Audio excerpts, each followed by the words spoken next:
Bom dia a todos, saúdo a todos com a paz do nosso Senhor e Salvador Jesus Cristo. Gostaria de deixar uma palavra que se encontra no livro de Romanos,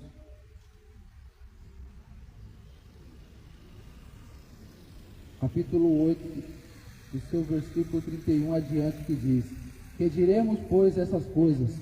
Se Deus é por nós, quem será contra nós? Aquele que nem mesmo seu Filho poupou, antes o entregou por todos nós, como não nos dará também com ele todas as coisas? Quem tentará acusação contra o escolhido de Deus? É Deus quem os justifica. Quem os condenará? Pois é Cristo que morreu, ou antes que ressuscitou dentre os mortos, o qual está à direita de Deus e também intercede por nós. Quem nos separará do amor de Cristo? A tribulação, ou a angústia, ou a perseguição, ou a fome, ou a nudez, ou o perigo, ou a espada, como está escrito: por amor de ti, somos entregues à morte todo dia. Fomos reputados como ovelha para o matadouro, mas em todas as coisas somos mais do que vencedores, por aquele que nos amou. Porque estou certo que nem a morte, nem a vida, nem os anjos, nem os principados, nem as potestades, nem o presente, nem o porvir, nem a altura, nem a profundidade, nem alguma outra criatura nos poderá separar do amor de Deus que está em Cristo Jesus.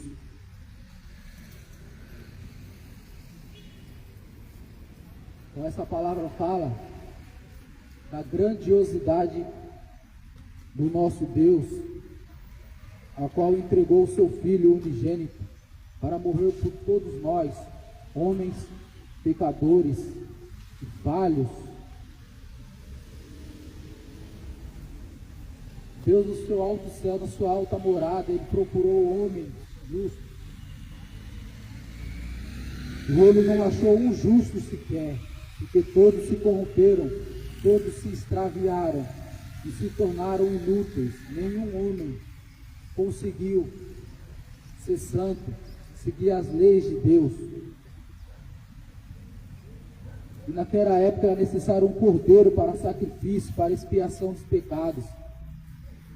Mas nenhum sacrifício foi suficiente para libertar o homem, porque o homem continuamente tornava a pecar. Como Adão, que caiu no jardim, e depois de um tempo, toda a geração daqueles homens também se corromperam, a qual Deus se atentou apenas em Noé e sua família, a qual salvou aquele povo do dilúvio. Mas logo em seguida o povo tornou novamente a ir, a errar, a qual Deus enviou o seu Filho unigênito, puro, santo, sem pecado, para morrer por amor a nós. Eu gostaria de falar hoje de um amor que é o único amor verdadeiro, o único amor que até o fim permanece fiel, como nessa passagem em Romanos nos diz, que nem a morte, nem a espada, nem a fome, nada separará do amor de Cristo. É o homem que se separa, se auto-separa do amor de Cristo. Mas Cristo não, Ele é fiel. E Ele foi fiel até a morte, e morte de cruz. E Ele é o amor que Ele vai até o fim. A Bíblia nos fala que o meu pai e minha mãe me abandonar, o Senhor me recolherá. Isaías nos diz: pode uma mãe esquecer-se de um filho que cria? Ainda que essa se esquecesse, todavia eu não me esquecerei de ti. Um amor conjugal, um amor de um pai para um filho, um amor de um filho para um pai, há um limite. Há um limite. Só que o amor de Deus não. Deus amou tanto o mundo que Ele enviou o seu Filho. Você daria o seu filho por amor de alguém? Você entregaria o seu filho por alguém? Como vemos hoje em dia, os casais, mães,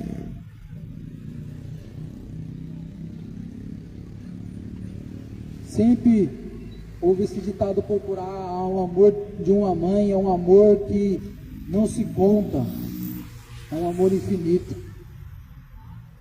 Mas vemos que há momentos, e até esse amor de mãe chega um momento que ela falha, chega um momento que ela abandona o filho, seja por contas, por dívidas. Um pai, chega um certo momento que ele abandona até o filho e cria.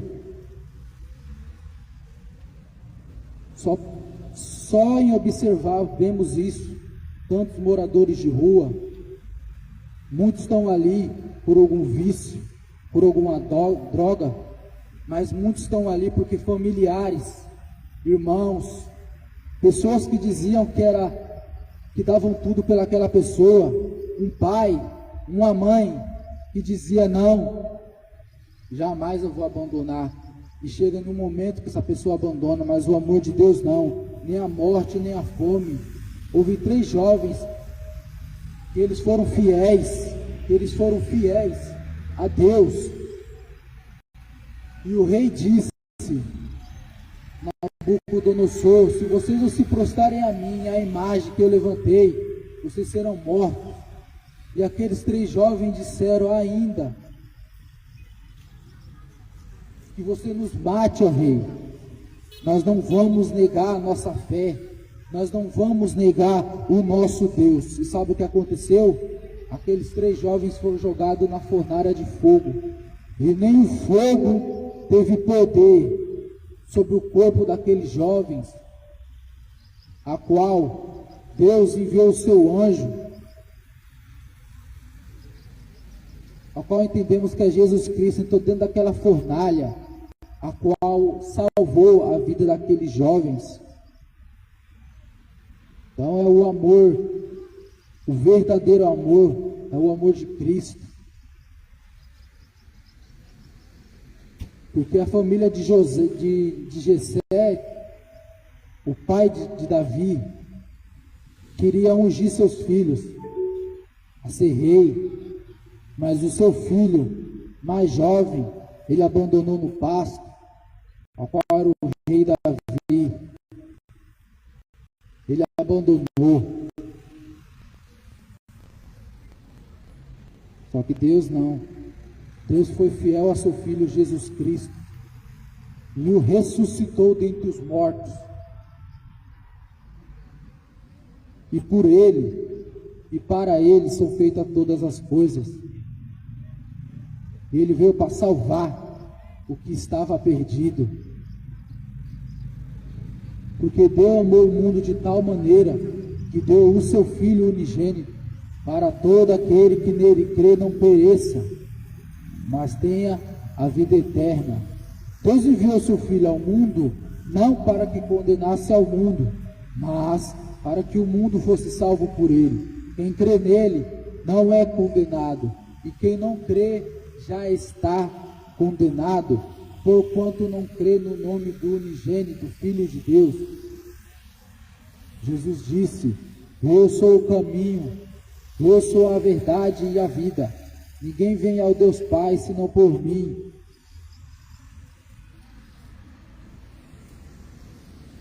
Todos pecaram, não há um justo sequer. Só Jesus Cristo, e através do seu sangue, nos justificamos de todo o pecado. Só Ele quem salva. Não existe purgatório, nem missa de 7º dia. Só a Ele é digno de adoração. Não devemos adorar a mãe dele ou o pai, sim Jesus Cristo, o único fiel, o único justo, o único bendito. Mas o ateu, com a sua soberba, com a sua tolice, ele diz: não há Deus. Meu corpo, minhas regras. Meu corpo, minha mente, minhas intenções. Eu faço o que eu quiser, como eu quiser. Porém é tolice isso. Porque o nosso Deus está no céu. E Ele faz tudo o que lhe apraz. Não é necessário crer em Deus ou em Cristo ateu, porque todo joelho a se dobrar, toda língua há de confessar que Jesus Cristo é o Senhor. Crendo ou não, haverá um trono, crendo ou não, haverá um juízo, ao qual será aberto os livros, será aberto o livro da vida, ao qual os homens serão julgados por todas as coisas que fizeram nessa vida, quer sejam boas, quer sejam más, e nada ficará em oculto.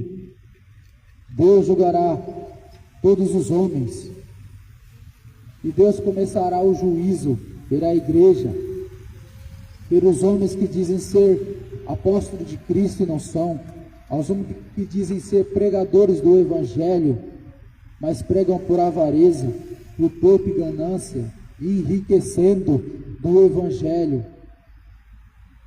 Mas o Evangelho não é comida e nem bebida, é paz no Espírito. Jesus Cristo não veio para te dar um reinado. Jesus Cristo não veio para te cercar de bens, assim como Ele cercou a vida de Jó. Jesus Cristo não veio para que o seu casamento, seus filhos sejam uma bênção. Não, Jesus Cristo veio para te levar, para te conduzir à vida eterna, porque só Ele é a vida.